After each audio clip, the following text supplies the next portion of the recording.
Hello दोस्तों, आप सभी का चला ऑनलाइन स्टडी में आप सभी का स्वागत है। आज हम लोग करंट अफेयर्स का प्रैक्टिस सेट नंबर 6 और प्रैक्टिस सेट नंबर 7 दोनों करने वाले हैं। तो करना स्टार्ट कर लेते हैं। आई होप आप सभी को वीडियो अच्छा ही लगेगा। तो अगर वीडियो अच्छा लगे, अगर आप लास्ट तक देखते हैं तो चैनल को सब्सक्राइब करके ही जाइएगा। तो आज का पहला प्रश्न आपके स्क्रीन पर है, कुछ इस तरह से है। हाल ही में किसे ब्रिटेन में इंडिया यूके अचीवर्स ऑनर्स द्वारा लाइफ टाइम अचीवमेंट अवार्ड से सम्मानित किया गया? ये वेरी इंपॉर्टेंट क्वेश्चन है, तो इसका सही आंसर हो जाएगा डॉक्टर मनमोहन सिंह। अगला प्रश्न है सेकंड, केंद्रीय मंत्री अमित शाह द्वारा मेमोरीज नेवर डाई पुस्तक का विमोचन किया गया। इसके लेखक हैं ए डॉक्टर APJ नसीमा मरेक यार, और सह लेखक इसके जो हैं वो डॉक्टर YS राजन हैं। ये जो पुस्तक है वो डॉक्टर APJ अब्दुल कलाम के संघर्ष पे आधारित है, जिसका नाम है मेमोरीज नेवर डाई। इसके मेन लेखक हैं डॉक्टर APJ नसीमा। तो याद रखिएगा क्योंकि वेरी इंपॉर्टेंट पुस्तक है, एग्जाम में आ सकती है। अगला प्रश्न आपके स्क्रीन पर है, तीसरा प्रश्न है आपके स्क्रीन पर। निम्नलिखित में से कौन सा कथन सही है ये बताना है। तो पहला ऑप्शन है, हर साल दुनिया में विश्व खाद्य दिवस 16 अक्टूबर को मनाया जाता है। तो बिल्कुल सही है, 16 अक्टूबर को ही मनाया जाता है। सेकंड प्रश्न है, इस साल विश्व खाद्य दिवस की थीम जल ही जीवन है, जल ही भोजन है, किसी को पीछे ना छोड़ने पर केंद्रित है। तो ये भी बिल्कुल सही है, तो थीम भी सही है, और जो 16 अक्टूबर है, 16 अक्टूबर को खाद्य दिवस मनाया भी जाता है। तो दोनों सही हैं, तो इसका आंसर हो जाएगा ऑप्शन सी। एक और दो दोनों सही है। आप लोगों को कमेंट बॉक्स में कमेंट करके ये बताना है कि 31 अक्टूबर को कौन सा दिवस मनाया जाता है, और साथ साथ ये बताना 31 मई को कौन सा दिवस मनाया जाता है। दोनों दिवसों को आप लोग कमेंट बॉक्स में कमेंट जरूर कीजिएगा। अगर आप वीडियो देख रहे हैं तो प्लीज़ सिंसियरली आप लोग कमेंट में ज़रूर लिखिएगा, जिससे हमें पता चले कि आप लोग कितने सिंसियर हैं अपनी पढ़ाई के प्रति। ठीक है, चलिए सर, अगला प्रश्न देख लेते हैं। चौथा प्रश्न है, यूनेस्को द्वारा निम्नलिखित में से किसे दुनिया का पहला जीवित विरासत विश्वविद्यालय घोषित किया गया है? तो ये है विश्व भारती विश्वविद्यालय, जो कि रविन्द्रनाथ टैगोर से संबंधित है। ये कोलकाता में स्थित है। इसका नाम है विश्व भारती विश्वविद्यालय। ऑप्शन डी इसका सही आंसर हो जाएगा। अगला प्रश्न है पांचवा, G20 शिखर सम्मेलन स्थल पर दुनिया की सबसे ऊंची किनकी प्रतिमा स्थापित की गई है? तो ये बताना है G20 शिखर सम्मेलन में। तो इसका आंसर हो जाएगा नटराज की मूर्ति। कौन सी मूर्ति? नटराज की मूर्ति। नटराज की मूर्ति चोल वंश से संबंधित है। किस वंश से संबंधित है? चोल वंश। आप लोग कमेंट बॉक्स में कमेंट करके जरूर बताइएगा कि चोल वंश का संस्थापक कौन था, यानी उसकी स्थापना किसने की थी। संस्थापक बताना है आपको चोल वंश का। अगला प्रश्न है छठा नंबर, हाल ही में किस देश ने राष्ट्रपति द्रौपदी मुर्मू को अपने सर्वोच्च नागरिक सम्मान grand order of the chain of yellow star से सम्मानित किया? तो इस उस देश का नाम बताना है जिसका ये सर्वोच्च सम्मान पुरस्कार है। तो ऑप्शन आपके सामने है, तो इसमें से सही आंसर हो जाएगा सूरीनाम। ऑप्शन डी बिल्कुल सही हो जाएगा। सातवां प्रश्न है, किस देश ने जनवरी 2022 में अपने स्कूली छात्रों के लिए पंजाबी को नवीनतम भाषा के रूप में अपनाने की घोषणा की है? तो इसका सही आंसर हो जाएगा ऑस्ट्रेलिया, क्योंकि ऑस्ट्रेलिया में आम चाल की जो भाषा बन गई है पंजाबी, इसी वजह से ऑस्ट्रेलिया ने ये कदम उठाया है। तो इसका आंसर हो जाएगा ऑप्शन बी ऑस्ट्रेलिया। आठवां प्रश्न आपके स्क्रीन पर है, मध्य रेलवे ने भुसावल डिवीजन में पहले पिंक स्टेशन के रूप में किस स्टेशन का उद्घाटन किया है? तो पिंक स्टेशन का मतलब है पिंक कॉलर से।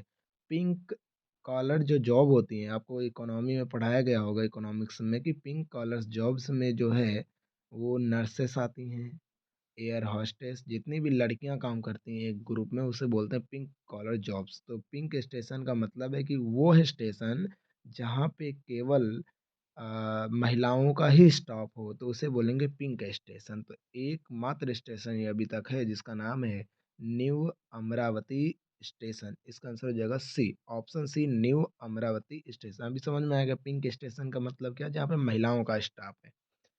9 नंबर प्रश्न है, किस राज्य ने प्रवासियों को समर्थन और सुविधा देने के लिए शुभ यात्रा योजना शुरू की है? तो शुभ यात्रा, शुभ को इंग्लिश में शायद ऑस्पिशियस बोलते हैं, ऑस्पिशियस यात्रा का मतलब आप सभी जानते ही हैं। तो ये किसने शुरू किया है? तो इसका आंसर हो जाएगा केरल। क्या हो जाएगा? केरल। केरल की राजधानी तिरुवनंतपुरम है। आप लोग कमेंट बॉक्स में बताइएगा। केरल का शहर है कोच्चि और तमिलनाडु का शहर है कोयम्बटूर।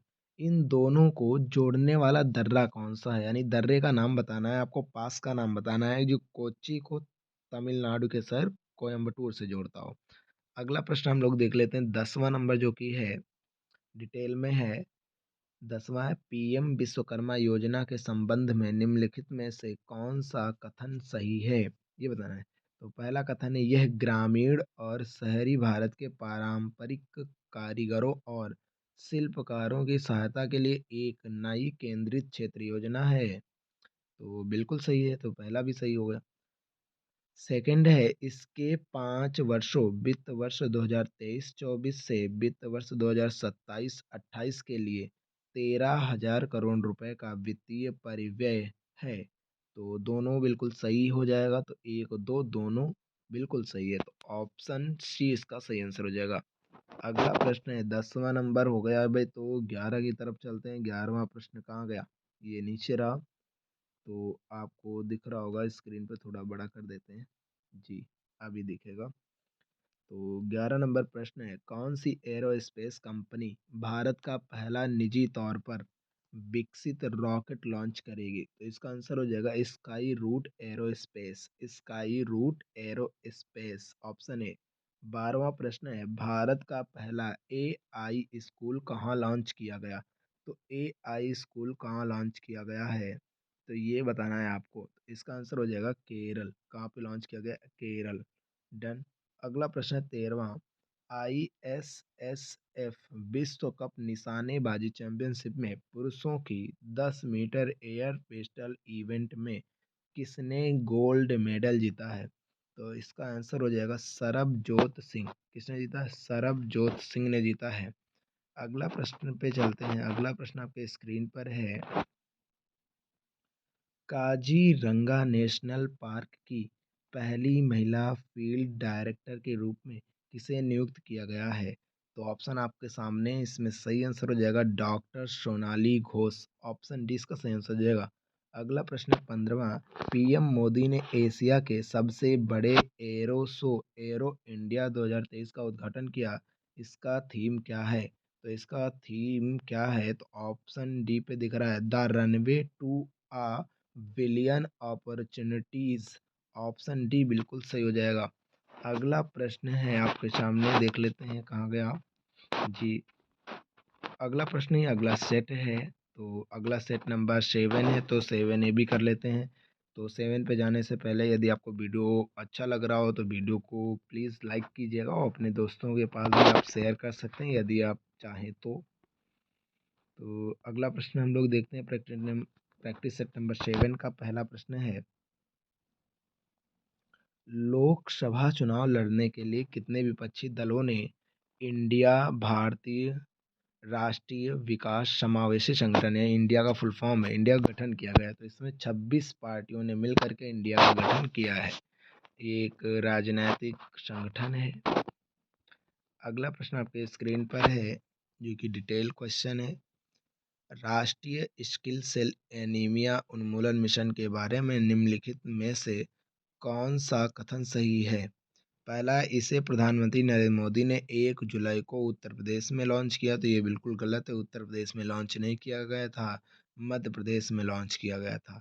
दूसरा है, 17 राज्यों के 278 जिलों में लागू किया जाएगा। तो ये बिल्कुल सही है, तो इसका आंसर हो जाएगा केवल 2। ऑप्शन बी इसका सही आंसर हो जाएगा। अगला प्रश्न आपके स्क्रीन पर है जो कि डिटेल क्वेश्चन है, गोवर्धन पहल के बारे में निम्नलिखित में से कौन सा कथन सही है? पहला है, किण्वित जैविक खाद के बिक्री के लिए 1500 रुपये प्रति मीट्रिक टन की बाजार विकास सहायता दी जाएगी। बिल्कुल सही है। सेकंड है, गोवर्धन पहल का उद्देश्य बायोडिग्रेबल और जैविक कचरे को उच्च मूल्य वाले संसाधनों में बदलना है। तो ये भी सही है, तो 1, 2 दोनों सही है, तो ऑप्शन सी इसका सही आंसर हो जाएगा। अगला प्रश्न आपके स्क्रीन पर है, जो कि चौथा है, भारत की पहली सोलर सिटी कौन सी है? तो सांची है। आप लोग कमेंट बॉक्स में बताइएगा कि सांची किस राज्य में स्थित है। अगला प्रश्न है, पांचवा, राष्ट्रपति मुर्मू ने किसे प्रेसिडेंट कलर का पुरस्कार प्रदान किया है? तो ये दिया है INS द्रोणाचार्य को दिया है। आप लोग कमेंट बॉक्स में कमेंट करके बताइएगा कि टाइगर हिल कहाँ पर है, टाइगर हिल। छठा प्रश्न आपके स्क्रीन पर है, सरकार ने मणिपुर हिंसा की जांच के लिए 3 सदस्यीय पैनल का गठन किया। पैनल का प्रमुख कौन है? तो गुवाहाटी हाई कोर्ट के जो मुख्य न्यायाधीश हैं, जिनका नाम है अजय लांबा, वही है इसके प्रमुख। तो इसका आंसर हो जाएगा अजय लांबा। 7 नंबर प्रश्न है, अमेरिका संयुक्त अरब अमीरात के बाद कौन सा देश वित्त वर्ष 2023 में भारत का तीसरा सबसे बड़ा निर्यात गंतव्य देश बना? तो निर्यात गंतव्य देश जो बना है उसका आंसर है इजराइल। इसका आंसर हो जाएगा इजराइल। ऑप्शन बी बिल्कुल सही हो जाएगा। इजराइल की राजधानी क्या, आप लोग कमेंट बॉक्स में कमेंट करके जरूर बताइएगा। अगला प्रश्न है, रूस हाल ही में न्यू स्टार्ट संधि से अलग हो गया। यह संधि किस वर्ष लागू की गई थी? हालांकि स्टार्ट संधि काफ़ी पहले से थी, लेकिन स्टार्ट संधि जो है वो 2011 में आई थी। तो इसका आंसर हो जाएगा 2011 से। न्यू स्टार्ट संधि परमाणु हथियारों के निरीक्षण से संबंधित या ऑब्जर्व करने के लिए एक संधि बनाई गई थी रूस और अमेरिका के बीच में, वही है। तो इसका आंसर हो जाएगा ऑप्शन बी, 2011 में। 9 नंबर प्रश्न आपके स्क्रीन पर है, किसने E27 ईंधन और एथेनॉल मिश्रित डीजल ईंधन पर पायलट अध्ययन शुरू किया है? तो किसने शुरू किया है? तो इनमें देख सकते हैं ONGC, IOCL, HPCL या IGL। तो इसका आंसर हो जाएगा HPCL। HPCL ने जारी किया। तो 9वें का आंसर हो जाएगा सी। अगला प्रश्न आपके स्क्रीन पर है, 10वां प्रश्न है, किस कंपनी ने हैवी ड्यूटी ट्रकों के लिए भारत की पहली हाइड्रोजन संचालित तकनीकी लॉन्च की है? तो ट्रकों के लिए हाइड्रोजन संचालित तकनीकी है, तो ये जारी किया है रिलायंस ग्रुप ने। इसका आंसर हो जाएगा रिलायंस ग्रुप। अगला प्रश्न देख लेते हैं हम लोग। अगला प्रश्न ये है कि नीरज चोपड़ा ने हंगरी में आयोजित एथलेटिक्स चैंपियनशिप में गोल्ड मेडल जीत लिया है, लेकिन वो कितने मीटर फेंका, ये प्रश्न है। तो इसका आंसर हो जाएगा 88.17 मीटर दूर फेंका था। तो इसका आंसर ऑप्शन बी है। हालांकि दिख नहीं रहा है, मैं आंसर बता दे रहा हूँ। 12वां प्रश्न है इसका, किस टीम ने फीफा क्लब विश्व कप 2022 का खिताब जीता है? तो रियल मैड्रिड ने जीता। किसने जीता? Real Madrid. चलिए अगला प्रश्न है 13वां, केंद्र सरकार पूर्वोत्तर राज्यों में डैश बागानों के तहत अधिक क्षेत्रों को कवर करने की योजना बना रहा है? तो पाम ऑयल बागानों के तहत। किस सवाल के? Palm oil. तो ऑप्शन बी बिल्कुल सही हो जाएगा। अगला प्रश्न आपके स्क्रीन पर है, किस देश ने ऊर्जा संकट पर देश में आपदा की स्थिति स्टार ऑफ डिजास्टर की घोषणा की है? तो वहाँ पे लाइट चली गई थी। तो ऑप्शन बी बिल्कुल सही जगह, दक्षिण अफ्रीका। अगला प्रश्न आपके स्क्रीन पर है, कोलकाता में आयोजित एसोचैम बिजनेस एक्सीलेंस अवार्ड्स 2023 में 2 प्रतिष्ठित पुरस्कारों से किसे सम्मानित किया गया? तो इसका आंसर हो जाएगा राष्ट्रीय खनिज विकास निगम। राष्ट्रीय खनिज विकास निगम। ऑप्शन डी बिल्कुल सही हो जाएगा। अगला प्रश्न आपके स्क्रीन पर है, अंतर्राष्ट्रीय नर्स दिवस 2023 की थीम क्या है? नर्स दिवस 12 मई को मनाया जाता है और इसका आंसर है हमारी नर्स से हमारा भविष्य, हमारी नर्स से हमारा भविष्य।